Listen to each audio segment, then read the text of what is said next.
Good morning, students. We are going to discuss 7th Chemistry, Chapter 7, Air and Atmosphere. In this session, we are going to discuss composition of air and importance of and uses of nitrogen.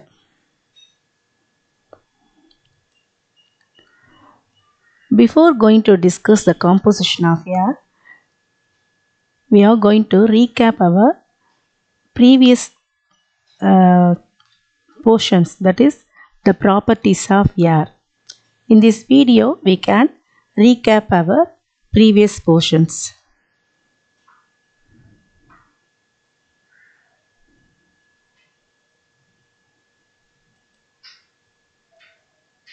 I want to show you some interesting facts about air. All living things need air. Air is all around us. We cannot see, touch and smell the air. Air can change shape of an object. Take a balloon. It is flat and straight. When I blow air into it,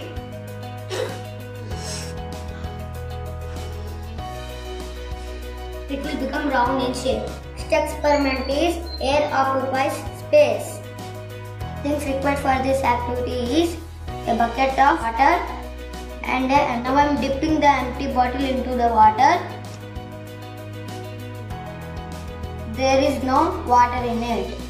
Now I am dipping into the water with lightly tilted. Bubbles are coming. Look, the bubbles. The air is escaping in the form of bubbles.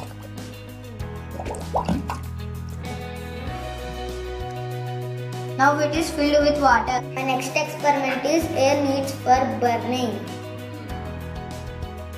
Things required for this activity are matchbox, glass, 2 candles. Now I am going to light the 2 candles.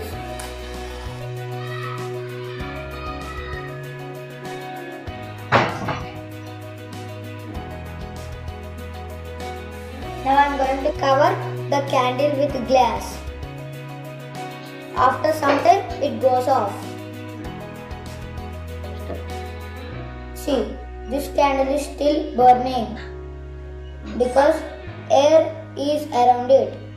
When we cover it, air cannot enter in it. Experiment is prove that air has weight.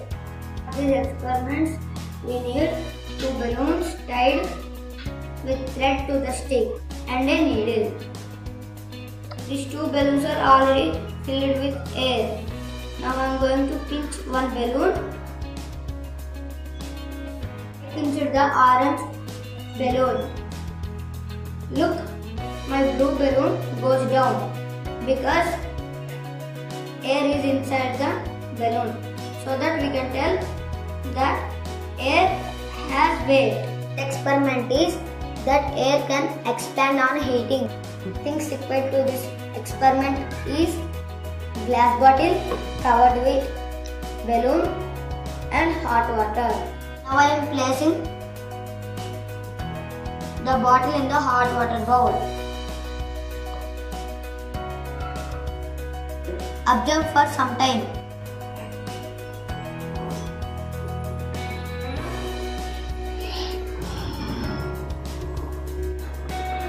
Now observe when the water is boiling, the balloon blows up. If you like my video, please like, share, subscribe and press the.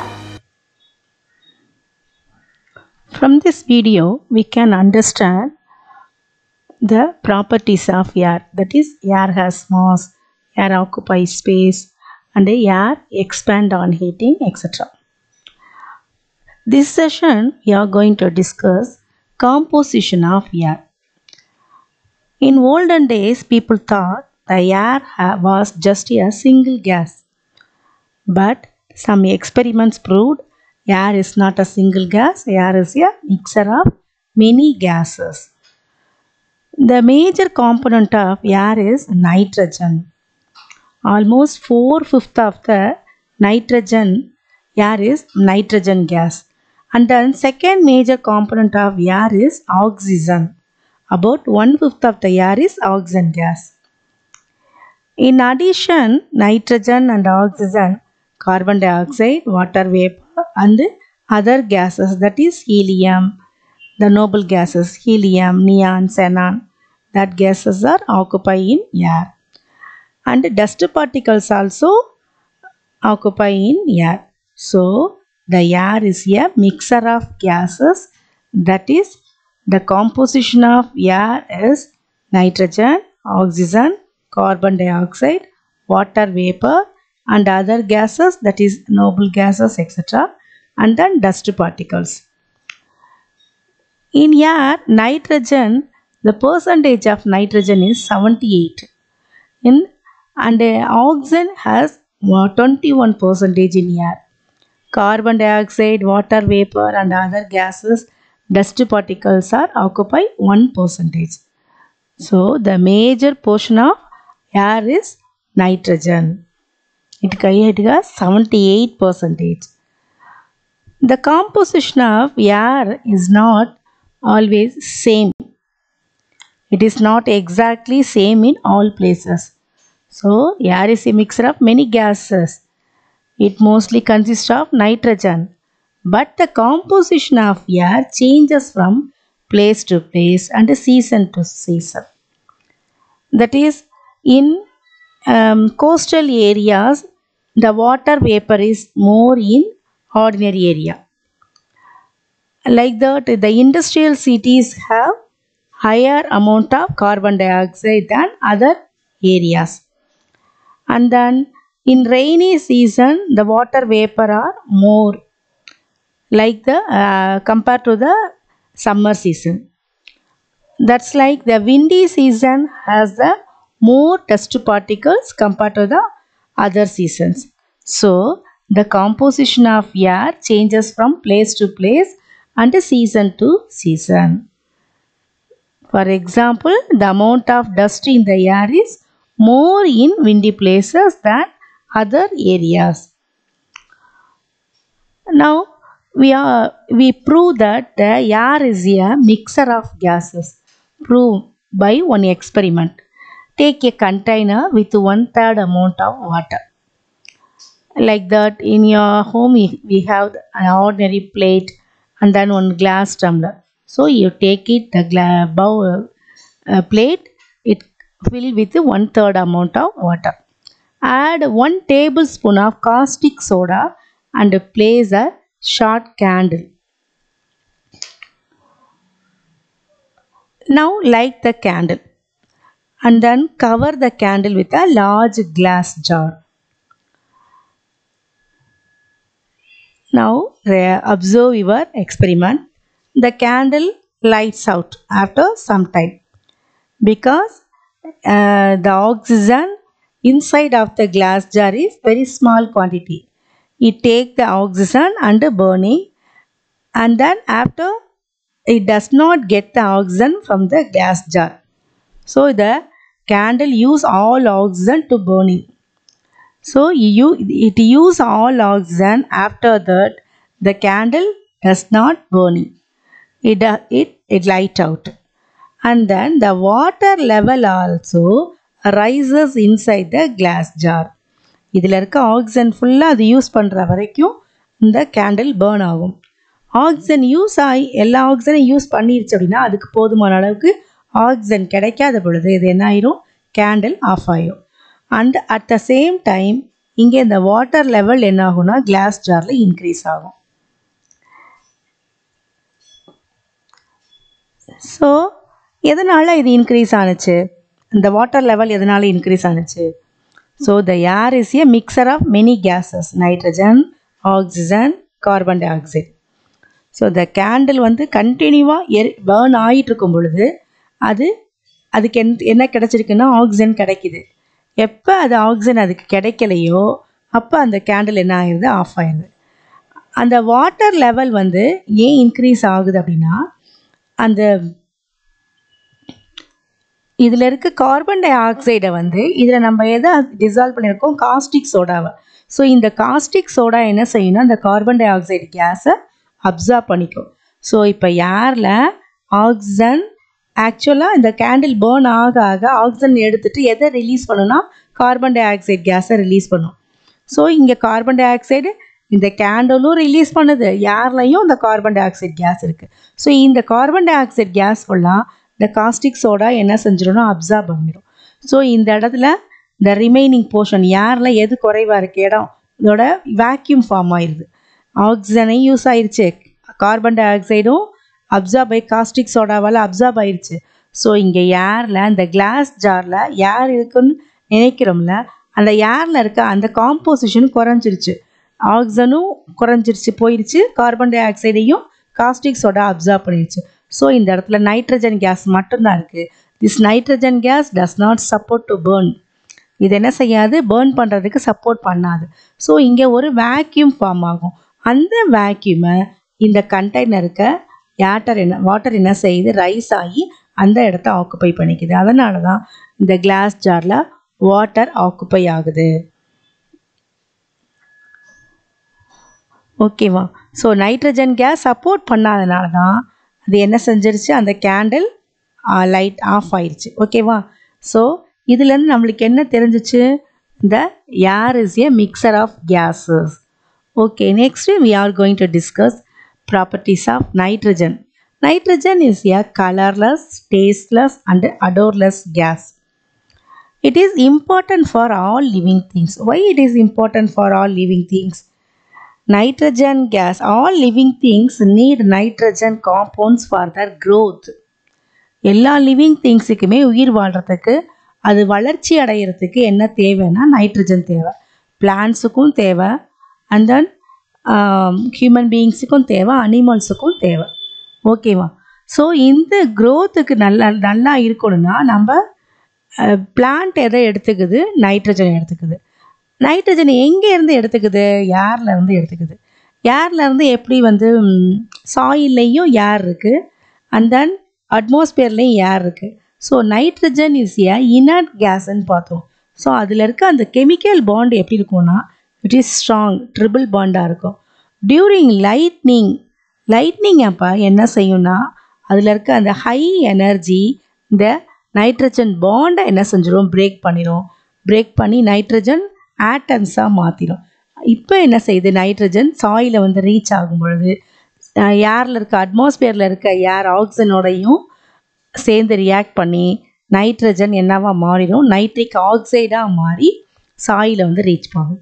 So all living things need nitrogen compounds. So இது மாதிரி தான் nitrogen compound சாயிலுக்கு வருது. ஓகேவா? This gas is used for growth for plants, animals as well as human beings also. So plants use nitrogen gas from the air to make. எதுக்காக plants nitrogen கேஸை use பண்ணுது, க்ரோத்துன்னு சொன்னோம். நம்மளுடைய க்ரோத்துக்கு எந்த மினரல்ஸ் யூஸ் ஆகுதுன்னா ப்ரோட்டீன்ஸ் தான். So the plants use nitrogen gas from the air to make proteins. So proteins are used by the plants for their own growth as well as for the growth of human beings and other animals. ப்ரோட்டீன்ஸை தான் use பண்ணி அனிமல்ஸும் சரி, human பீயிங்ஸும், plants எல்லாமே growth ஆகிறதுக்கு இந்த proteins தான் யூஸ் ஆகுது. And then importance and uses of nitrogen. What is the importance? Nitrogen dilutes the activity of oxygen. So oxygen உடைய கான்சன்ட்ரேட்டடா என்ன செய்யுதுன்னா இது டைல்யூட் பண்ணுது. அதனால தான் நம்ம அந்த எக்ஸ்பெரிமெண்ட்டில் பார்த்தோம் பார்த்தீங்களா, அது டைல்யூட் பண்ணுறதுனால தான் அங்கே அது பேர்னிங்க்கு சப்போர்ட் பண்ணலை. So combustion of fuel takes place at a moderate rate, ரொம்ப அப்படியே குறைஞ்சிக்கிட்டே வருது. ஓகேவா? And then organisms cannot use nitrogen directly from the air. Animals get nitrogen from the food they eat. இப்போ நைட்ரஜன் க்ரோத்துக்கு தேவைன்னு சொல்கிறோம். அது டைரெக்டாக என்ன செஞ்சுக்கலான்னா நைட்ரஜனை எடுத்துக்கலாம். பிளான்ட் ஆகட்டும், ஹியூமன் பீயிங்ஸ் ஆகட்டும், அந்த அனிமல்ஸும் நைட்ரஜனை டைரெக்டாக ஏர்லேருந்து எடுத்துக்கல. அது என்னவா மாறுது, நைட்ரஜன் காம்பவுண்ட்ஸாக மாறுது சம் நேச்சுரல் மெத்தட்ஸில். அதான் சொன்னோம்ல, லைட்னிங் அப்போ இந்த ஏரில் இருக்க நைட்ரஜன் என்ன ஆகும், பிரேக் ஆகும். நைட்ரஜன் ஆட்டம்ஸாக பிரேக் ஆகும். பிரேக் ஆகி என்ன ஆகும், சாயிலை வந்து ரீச் ஆகும். Okay, so some natural methods மூலமாக நைட்ரஜன் காம்பவுண்ட்ஸாக நைட்ரஜன் மாறுது. So during lightning electric spark in the air causes nitrogen to combine with oxygen to form nitric oxide gas. Lightning அப்போ நைட்ரஜன் அந்த மாலிகுல் என்ன செய்யுது, ட்ரிபிள் பாண்ட் இருக்க nitrogen molecule break ஆகி nitrogen ஆட்டமாக மாறுது. நைட்ரஜன் வந்து நைட்ரஜன் மாலிகுல் ஃபார்ம் ஆகுது. அந்த nitrogen molecule react with oxygen, it forms nitric oxide case.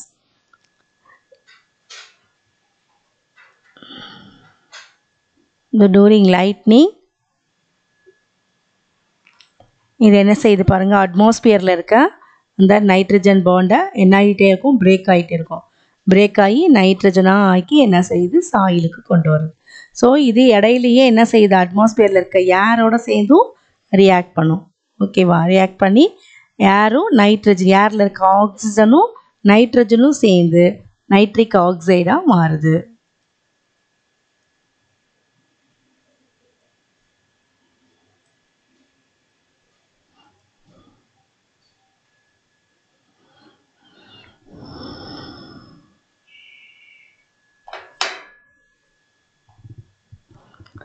The nitric oxide gas reacts with oxygen present in the air to form nitrogen dioxide gas.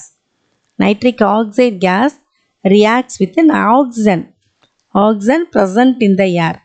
ஏரில் இருக்க ஆக்சிஜனோட சேர்ந்து react ஆகி இந்த nitric oxide again என்னவா மாறுதுன்னா nitrogen tie ஆக்சைடாக மாறுது. This nitrogen di oxide react with oxygen to give nitrogen di oxide. So lightning அப்போ கிடைக்கிற எனர்ஜியை எடுத்துக்கிட்டு நைட்ரஜன் நைட்ரிக் ஆக்சைடாக ஃபார்ம் ஆனிச்சு.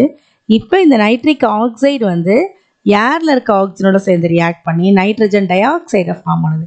இந்த நைட்ரஜன் டை ஆக்சைடு ரெயின் வாட்டரை எடுத்துக்கிட்டு என்னவா மாறுது, ஆக்சிஜன் ரெயின் வாட்டரோட சேர்ந்து ரியாக்ட் பண்ணி அண்டு ரெயின் வாட்டரும் ஆக்சிஜன் ஏரில் இருக்க ஆக்சிஜனோடும் சேர்ந்து ரியாக்ட் பண்ணி நைட்ரிக் ஆசிடாக மாறுது. ஸோ நைட்ரஜன் டை ஆக்சைடு வந்து ரெயின் வாட்டரோடையும் ஏரில் இருக்க ஆக்சிஜனோடையும் சேர்ந்து ரியாக்ட் பண்ணி நைட்ரிக் ஆசிடாக மாறுது. திஸ் நைட்ரிக் ஆசிட் டைல்யூட் ஆகுது. எப்படின்னா ரெயின் வாட்டர் மூலமாக வாஷ் பண்ணும் பொழுது ஒரு கான்சன்ட்ரேட்டட் அதில் இருக்க கான்சன்ட்ரேஷன் என்ன ஆகுதுன்னா குறைஞ்சு டைல்யூட் ஆகுது. ஸோ டைல்யூட் ஆகி it reacts with soil carbonates to form soil nitrates. சாயிலில் இருக்க கார்பனேட்டோட இங்கே நைட்ரிக் ஆசிட் வந்து வாஷ் ஆகி சாயிலுக்கு வருது. சாயிலில் என்ன இருக்கும், ஏற்கனவே ஆல்ரெடி என்ன ப்ரெசென்ட் ஆகிருக்கும்னா சாயில் கார்பனேட்ஸ் ப்ரெசென்ட் ஆகிருக்கும். ஸோ இந்த சாயில் கார்பனேட்ஸும் இந்த நைட்ரிக் ஆசிடும் சேர்ந்து ரியாக்ட் ஆகி சாயில் நைட்ரேட்ஸை ஃபார்ம் பண்ணும். Soil nitrates. So calcium carbonate plus nitric acid to gives calcium nitrate plus carbon dioxide plus water. So இந்த கால்சியம் நைட்ரேட்டுங்கிறது சாயில் கார்பனேட்டோட சேர்ந்து ரியாக்ட் ஆகி சாயில் நைட்ரேட்டாக கொடுக்குது பார்த்தீங்களா. இந்த soil nitrate is a good excellent source of food for the plants. பிளான்ட்ஸுக்கு ரொம்ப ரொம்ப யூஸ்ஃபுல்லாக இருக்க ஒரு ஃபுட்டாக இது யூஸ் ஆகுது.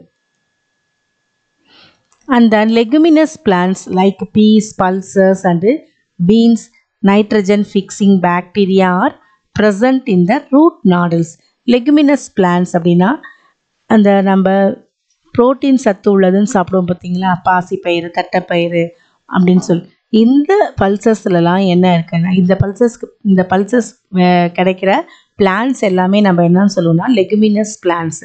So like peas, pulses and beans இதெல்லாம் லெகுமினஸ் பிளான்ட்ஸு. ஸோ இது என்ன செய்யும் அப்படின்னா அந்த பாக்டீரியா சாயிலில் இருக்க பாக்டீரியா, அதாவது ரைசோபியம் பாக்டீரியா அப்படிங்கிறது, அது என்ன செய்யும்னா ஃபிக்ஸ் த நைட்ரஜனை வந்து பிளான்ட்டில் ஃபிக்ஸ் பண்ணுற பாக்டீரியா. அந்த பாக்டீரியா வந்து சாயிலிருந்து இந்த லெகுமினஸ் பிளான்ட்ஸோடைய எதில் ஸ்டோர் ஆகி சேவ் ஆகிருக்கும்னா அதோட ரூட் நாடுல்ஸில் ப்ரெசென்ட் ஆகிருக்கும். சாயிலில் இருக்க அந்த பாக்டீரியா வந்து இந்த பிளான்ட்ஸோடைய ரூட் நாடுல்ஸ்லேயும் வேர் முடிச்சுகள்னு சொல்லுவாங்க, அதுலேயும் ப்ரெசென்ட் ஆகிருக்கும். இதோட வேலை என்ன அப்படின்னா நைட்ரஜனை ஃபிக்ஸ் பண்ணுறது, பிளான்ட்டுக்குள்ளார வந்து கொண்டு வந்து நைட்ரஜனை ஃபிக்ஸ் பண்ணுறது. ஸோ நைட்ரஜனை ஃபிக்ஸ் பண்ணோன்னே இந்த நைட்ரஜன் என்னவா மாறிடும், நைட்ரஜன் காம்பவுண்ட்ஸாக மாறிடும். ஸோ இந்த நைட்ரஜன் காம்பவுண்ட்ஸை எடுத்துக்கிட்டு தான் பிளான்ட்ஸ் என்ன செய்யுது, ப்ரோட்டீன்ஸை ப்ரிப்பேர் பண்ணுது. So this bacteria absorbs nitrogen from air and convert into nitrogen compounds. In the nitrogen, plants use these nitrogen compounds for the manufacture of proteins. Not only to make proteins, nitrogen also widely used to prepare fertilizer which is made from ammonia. நம்ம use பண்ணுற ஃபர்டிலைசரில் ஒரு main component என்ன அப்படின்னா ammonia.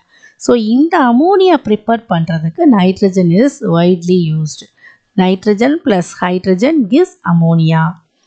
And then nitrogen also used in food preservation.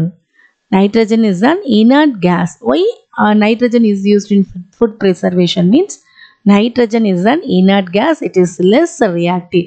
So it does not react with the food component. So it is used in food preservation. And in cryopreservation also the nitrogen is used. Nitrogen is used in cryopreservation. What is cryopreservation means we can store the preserve the plants tissues seeds. அதாவது liquid nitrogen என்ன செய்வாங்கன்னா ரொம்ப low டெம்பரேச்சரில் -196 degree Celsius அதுக்கும் கீழே உள்ள டெம்பரேச்சரில் liquid நைட்ரஜனை use பண்ணி என்ன செய்கிறாங்கன்னா இந்த பிளான்ட்டோட டிஷ்யூஸு சீட்ஸ் இதெல்லாம் ரிசர்ச்சுக்கு பிளான்ட்டிங்க்கு ஒரு இடத்துலேருந்து இன்னொரு இடத்துக்கு கொண்டு போகணும்னா அது என்ன ஆகாமல் இருக்கணும்னா காஞ்சி போயிடாமல் இருக்கணும். ஸோ அந்த மாதிரி ப்ரிசர்வ் பண்ணுறதுக்கு இந்த க்ரையோ ப்ரிசர்வேஷன் மெத்தடில் liquid nitrogen is used. And the liquefied nitrogen is used in ரெஃப்ரிஜரேண்ட்லேயும் நம்ம யூஸ் பண்ணுற நம்ம வீட்டில் யூஸ் பண்ணுற அந்த ரெஃப்ரிஜரேட்டர்லையும் லிக்யூஃபைட் நைட்ரஜன் யூஸ் ஆகுது. And the nitrogen is used in manufacturing of medicines தயாரிக்கிறதையும் யூஸ் ஆகுது. And the nitrogen can be used in explosives வெடிமருந்து தயாரிக்கிறதுலையும் இந்த நைட்ரஜன் யூஸ் ஆகுது. ஓகே ஸ்டூடெண்ட்ஸ், இப்போ இது வரைக்கும் நம்ம பார்த்தது உங்களுக்கு நல்லா புரிஞ்சிருக்கும்னு நினைக்கிறேன். So you write one test for your understanding. Take your rough note and write the answer for these questions. Here some questions are for you. You write answers for these questions. Major component of air is dash gas. The second major component of gas is dash gas. Composition of nitrogen in air is dash. Industrial cities have more dash in air than non-industrial cities. The plants use dash gas to make proteins. Okay, now you check your answers. Major component of air is nitrogen gas. The second major component of gas is carbon dioxide gas. Third one, the composition of nitrogen in air is percentage of nitrogen in air is 78%. And then industrial cities have more dash carbon dioxide than non-industrial cities. And then the plants use dash gas to make proteins. Proteins தயாரிக்கிறதுக்கு எந்த கேஸை use பண்ணுது, nitrogen gas. Okay students, hope all are you understand very well. Thank you students.